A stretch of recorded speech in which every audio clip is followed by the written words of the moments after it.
The greatest misconceptions are spread through repeating opinions of others. Let us go straight to the source, the Bible, and learn the clear and distinct definition of what exactly is the mark of the beast. A beast in Bible prophecy is a kingdom, as explained in the following verse. Thus he said, the fourth beast shall be the fourth kingdom upon earth. Daniel 7:23. Now the mark, which belongs to the papacy, is the professed holy day of mainstream Christianity. Sunday is our mark of authority. The Catholic Church is above the Bible, and this transference of the Sabbath observance is proof of that fact. Catholic Record, September 1st, 1923. Protestants accept Sunday rather than Saturday as a day for public worship after the Roman Catholic Church made the change. But the Protestant mind does not seem to realize that, in observing Sunday, they are accepting the authority of the spokesman for the Church, the Pope. Our Sunday Visitor, February 5th, 1950. The Pope's title, Vicarius Filii Dei, Vicar or Representative of the Son of God, adds up to 666 in Roman, Greek and Hebrew. Revelation 13:18 reads, Here is wisdom. Let him that hath understanding count the number of the beast, for it is the number of a man, and his number is 666. And therefore the mark of the beast 666 is a prophecy that the entire world will enforce a Sunday law by fines, economic sanctions, and then finally the death sentence. The mark of the beast is symbolic. It is an individual mark like the seal of God, which also is not literal but symbolic, signifying obedience to God's law. The forehead represents the mind and the hand actions. So the mark of the beast 666 on the forehead and hand represents obedience in thoughts and actions keeping Sunday. The law will start in the United States, and the rest of the nations will then be compelled to observe the Roman Sun Worship Day that was founded in 321 AD. Revelation 13, 15, 16 and 17.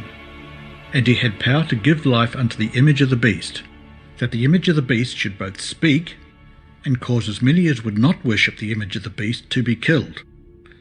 And he causeth all, both small and great, rich and poor, free and bond, to receive a mark in their right hand or in their foreheads, and that no man might buy or sell, save he that had the mark, or the name of the beast, or the number of his name. The Lord specifically instructs which day we are to keep. Exodus 20:11. For in 6 days the Lord made heaven and earth, the sea, and all that in them is, and rested the seventh day. Wherefore the Lord blessed the Sabbath day and hallowed it. This was before the birth of Isaac, who became Israel, and whose descendants became the Jews. Exodus 28, remember the Sabbath day, to keep it holy. In the issue of the contest, all Christendom will be divided into 2 great classes, those who keep the commandments of God in the faith of Jesus, and those who worship the beast and his image and receive his mark. Although church and state will unite their power to compel all, both small and great, rich and poor, free and bond. Revelation 13:16, to receive the mark of the beast, yet the people of God will not receive it. But Christians of past generations observed the Sunday, supposing that in so doing they were keeping the Bible Sabbath, and there are now true Christians in every church, not excepting the Roman Catholic Communion, who honestly believe that Sunday is a Sabbath of divine appointment. God accepts their sincerity of purpose and their integrity before him. But when Sunday observance shall be enforced by law, and the world shall be enlightened concerning the obligation of the true Sabbath, then whoever shall transgress the command of God, to obey a precept which has no higher authority than that of Rome, will thereby honour popery above God. He is paying homage to Rome, and to the power which enforces the institution ordained by Rome. He is worshipping the beast and his image. As men then reject the institution which God has declared to be the sign of his authority, and honour in its stead that which Rome has chosen as a token of her supremacy, they will thereby accept the sign of allegiance to Rome, the mark of the beast.